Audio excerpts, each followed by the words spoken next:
ഗംഗാദേവി തന്റെ 7 മക്കളെ നദിയിലൊഴുക്കിയ കഥ കേട്ടിട്ടുണ്ടോ? 8ാമത്തെ കുഞ്ഞിനെ ഒഴുകാൻ നോക്കിയപ്പോൾ ആ അച്ഛൻ ആദ്യമായി കരഞ്ഞുകൊണ്ട് അലറി.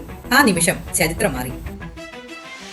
പണ്ട് സ്വർഗലോകത്ത് അഷ്ടവസുക്കൾ എന്നറിയപ്പെടുന്ന 8 ദേവന്മാർ ഉണ്ടായിരുന്നു.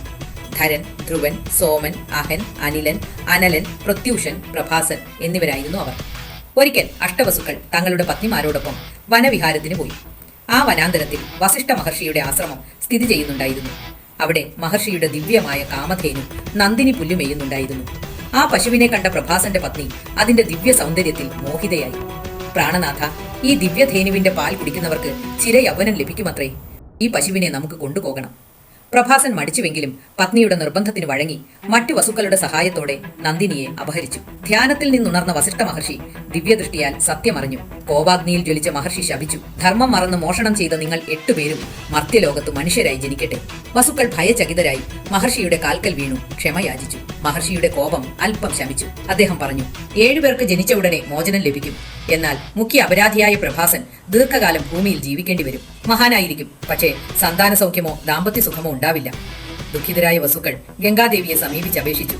അമ്മേ, ഞങ്ങൾ ഭൂമിയിൽ ജനിക്കുമ്പോൾ അങ്ങ് ഞങ്ങളുടെ മാതാവായി വന്ന് ജനിച്ച ഉടനെ ഞങ്ങളെ ജലത്തിലൊഴുക്കി ശാപമോചനം നൽകണം.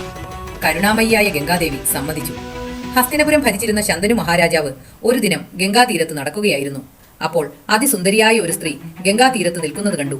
അവളുടെ സൗന്ദര്യത്തിൽ മോഹിതനായ ശന്തനു അവളോട് ചോദിച്ചു, സുന്ദരി, നീ ആരാണ്? ദേവകന്യയോ ഗന്ധർവ സ്ത്രീയോ? എന്റെ പത്നിയാകുമോ? ഗംഗ പുഞ്ചിരിച്ചുകൊണ്ട് പറഞ്ഞു, മഹാരാജാവേ, ഞാൻ അങ്ങയുടെ പത്നിയാകാം. പക്ഷേ ഒരു വ്യവസ്ഥയുണ്ട്. ഞാൻ എന്തു ചെയ്താലും അങ്ങ് ചോദ്യം ചെയ്യരുത്. ചോദ്യം ചെയ്യുന്ന നിമിഷം ഞാൻ അങ്ങയെ വിട്ടുപോകും. പ്രേമാന്ധനായ ശന്തനു ഈ വ്യവസ്ഥ സ്വീകരിച്ചു. അങ്ങനെ അവർ വിവാഹിതരായി. കാലക്രമത്തിൽ ഗംഗ ഒരു പുത്രനെ പ്രസവിച്ചു. ശന്തനു ആനന്ദഭരിതനായി. എന്നാൽ ഗംഗ ആ കുഞ്ഞിനെ എടുത്ത് ഗംഗാ നദിയിലേക്ക് നടന്നു. പുഞ്ചിരിച്ചുകൊണ്ട് ആ ശിശുവിനെ ഒഴുക്കിലേക്കിട്ടു. ഹാ, ശന്തനുവിന്റെ ഹൃദയം പിടഞ്ഞു. പക്ഷേ വ്യവസ്ഥ ഓർത്ത് അദ്ദേഹം മൗനം പാലിച്ചു. 2ാമത്തെ കുഞ്ഞും ഗംഗയിൽ ഒഴുക്കപ്പെട്ടു. 3ാമത്തെ കുഞ്ഞും 4ാമത്തെയും 5ാമത്തെയും 6ാമത്തെയും. ഓരോ തവണയും ശന്തനുവിന്റെ ഹൃദയം തകർന്നു. കണ്ണീരൊഴുകി. പക്ഷേ വാക്ക് പാലിക്കാൻ അദ്ദേഹം അഗ്നിയിൽ വെന്ത ഹൃദയത്തോടെ മൗനം ദീക്ഷിച്ചു. 7ാമത്തെ കുഞ്ഞും ഗംഗയിലേക്ക്. ഓരോ ശിശുവിനെയും ഗംഗ ജലത്തിലേക്ക് ഒഴുക്കുമ്പോൾ അവർ ശാപമോചിതരായ വസുക്കളായി സ്വർഗലോകത്തേക്ക് മടങ്ങുകയായിരുന്നു. 8ാമത്തെ പുത്രൻ ദേവവ്രതൻ. 8ാമത്തെ പുത്രൻ ജനിച്ചു. ഗംഗ വീണ്ടും ആ ശിശുവിനെ എടുത്ത് നദിയിലേക്ക് നടന്നു. ഇത്തവണ ശന്തനുവിന് സഹിക്കാനായില്ല. അദ്ദേഹം ഉറക്കെ വിളിച്ചു, നിർത്തൂ, ക്രൂരയായ സ്ത്രീ, നീ എന്താണ് ചെയ്യുന്നത്? 7 മക്കളെ നീ കൊന്നു. ഈ കുഞ്ഞിനെയെങ്കിലും ജീവിക്കാൻ അനുവദിക്കൂ. നീ ആരാണ്? എന്തിനാണ് ഇത് ചെയ്യുന്നത്? ഗംഗ നിന്നു, ശാന്തമായി പുഞ്ചിരിച്ചു. എന്നിട്ട് തന്റെ യഥാർത്ഥ രൂപം വെളിപ്പെടുത്തി. മഹാരാജാവേ, ഞാൻ ഗംഗാദേവിയാണ്. ഈ 8 കുഞ്ഞുങ്ങൾ ശാപഗ്രസ്തരായ അഷ്ടവസുക്കളാണ്. 7 പേരെ ഞാൻ ശാപവിമുക്തരാക്കി സ്വർഗത്തിലേക്ക് അയച്ചു. ഈ 8ാമൻ പ്രഭാസൻ ഭൂമിയിൽ ദീർഘകാലം ജീവിക്കണമെന്നതാണ് ശാപം. അങ്ങ് വ്യവസ്ഥ ലംഘിച്ചു. ഞാൻ ഇനി ഇവിടെ നിൽക്കില്ല. എന്നാൽ ഈ കുഞ്ഞിനെ ഞാൻ കൊണ്ടുപോകുന്നു. വളർത്തി വിദ്യ അഭ്യസിപ്പിച്ച് യോഗ്യനാക്കി അങ്ങേക്ക് തിരിച്ചു നൽകാം. ഗംഗ ശിശുവുമായി അപ്രത്യക്ഷയായി. ശന്തനു ദുഃഖഭരിതനായി കൊട്ടാരത്തിലേക്ക് മടങ്ങി. വർഷങ്ങൾ കടന്നുപോയി.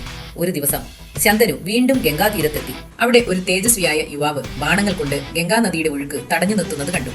ഗംഗാദേവി പ്രത്യക്ഷയായി ആ യുവാവിനെ ശന്തനുവിന് പരിചയപ്പെടുത്തി. മഹാരാജാവേ, ഇത് അങ്ങയുടെ 8ാമത്തെ പുത്രൻ ദേവവ്രതൻ. വസിഷ്ഠനിൽ നിന്ന് വേദങ്ങളും പരശുരാമനിൽ നിന്ന് ആയുധവിദ്യയും ബൃഹസ്പതിയിൽ നിന്ന് രാജനീതിയും അഭ്യസിച്ചിരിക്കുന്നു. ഇനി ഇവൻ അങ്ങയുടെ കൂടെ. ശന്തനു ആനന്ദാശ്രുക്കൾ പൊഴിച്ച് പുത്രനെ ആലിംഗനം ചെയ്തു.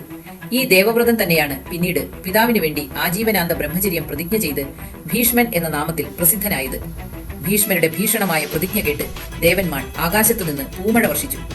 ഗംഗാപുത്രനായ ഭീഷ്മർ ധർമ്മത്തിന്റെ സ്തംഭം, കുരുവംശത്തിന്റെ കാവൽക്കാരൻ, മഹാഭാരതത്തിലെ ഏറ്റവും ഉന്നതനായ വ്യക്തിത്വം.